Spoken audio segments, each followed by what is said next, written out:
Imagine a world where gods walked among men, where democracy was born, and where battles weren't just about land, but about ideas. Picture a civilization that laid the foundation for everything from philosophy to drama, from science to politics. And now, imagine this. What if the greatest achievement of ancient Greece wasn't what you think it was? Stick around, because by the end of this video, you might just see this extraordinary civilization in a completely new light. Chapter 1. The Dawn of Civilization. Our story begins not in the grand marble temples of Athens, but in the shadows of a rugged land dotted with small, independent communities. Ancient Greece wasn't a unified empire. It was a collection of city-states, or polis, each fiercely independent and, often, at odds. The earliest known Greek civilization, the Minoans, emerged on the island of Crete around 3000 BCE. The Minoans were remarkable seafarers, trading across the Mediterranean and creating stunning frescoes that still captivate us today, but they remain shrouded in mystery. What caused their sudden decline around 1450 BCE? Was it a volcanic eruption, an invasion, or something even more complex? As their civilization faded, another rose to prominence: the Mycenaeans on mainland Greece. The Mycenaeans were warriors, their culture immortalized in the epics of Homer. But how much of these stories are fact? And how much is myth? The fall of the Mycenaeans around 1100 BCE plunged Greece into a dark age, a period of decline and obscurity. Chapter 2. The Age of Heroes and the Birth of Myth. Out of the darkness came stories, legends of gods and heroes that would define Greek identity. This was the age of Homer's Iliad and Odyssey. Achilles, Odysseus, Helen of Troy. These names became immortal. But why did the Greeks hold on to these stories so fiercely? Was it merely entertainment, or were they something more? A way to preserve their values during a time of uncertainty? And how did these myths shape the Greeks' understanding of their world and themselves? Chapter 3. The Archaic Period. Seeds of Greatness. By 800 BCE, Greece began to emerge from its dark age. The Archaic period saw the rise of the polis. Athens, Sparta, Corinth, all began to take shape during this time. It was here that two of the most influential ideas in human history were born: democracy and philosophy. In Athens, Cleisthenes introduced reforms around 508 BCE that would lay the foundation for democracy. But was this system truly democratic by modern standards? Women, slaves, and foreigners were excluded from political life. Still, it was a radical experiment that would inspire countless revolutions.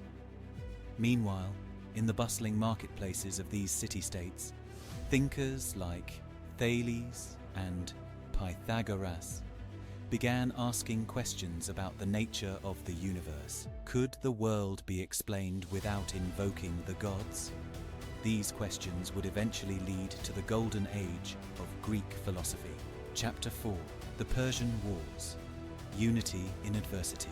The Persian Wars, fought between 490 and 479 BCE, were a turning point for Greece. For the first time, the fiercely independent city-states united against a common enemy. The battles of Marathon, Thermopylae, and Salamis are legendary. The courage of the Spartans at Thermopylae, led by King Leonidas, became a symbol of resistance. But why did these vastly outnumbered Greeks win? Was it their strategy, their unity, or something else entirely? And how did these victories shape the Greek sense of identity and destiny? Chapter 5. The Golden Age of Athens. With the Persians defeated, Athens entered a golden age. Under the leadership of Pericles, the city became the cultural and intellectual hub of the ancient world. The Parthenon was built. Drama flourished with playwrights like Sophocles and Euripides, and philosophers like Socrates questioned everything. But was this golden age truly golden for everyone? Athens' wealth and power came at a cost, often at the expense of its allies and slaves.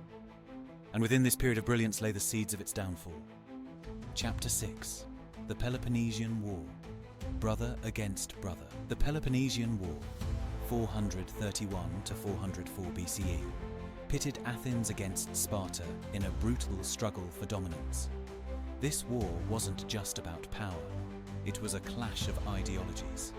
Athens represented democracy and cultural brilliance, while Sparta stood for military discipline and oligarchy. The war dragged on for nearly 3 decades, leaving Greece weakened and divided.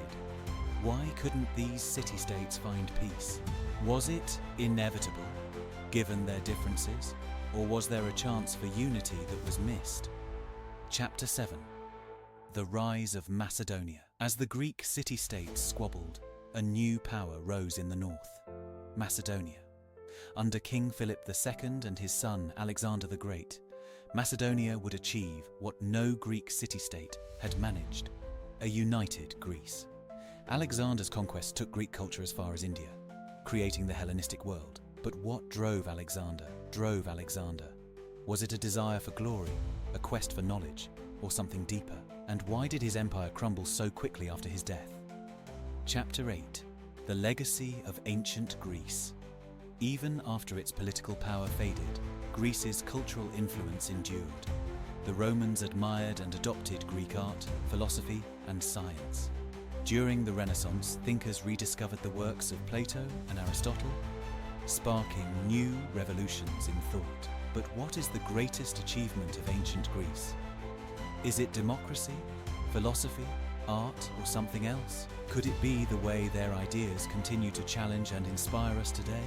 So, what if the greatest achievement of ancient Greece isn't a specific invention or idea, but their ability to ask questions, to challenge the world as it is and imagine what it could be? Maybe the true legacy of ancient Greece isn't just in what they created, but in the way they dared to think. What do you think? Let us know in the comments, and as always, don't forget to like, share, and subscribe for more stories that shape our world.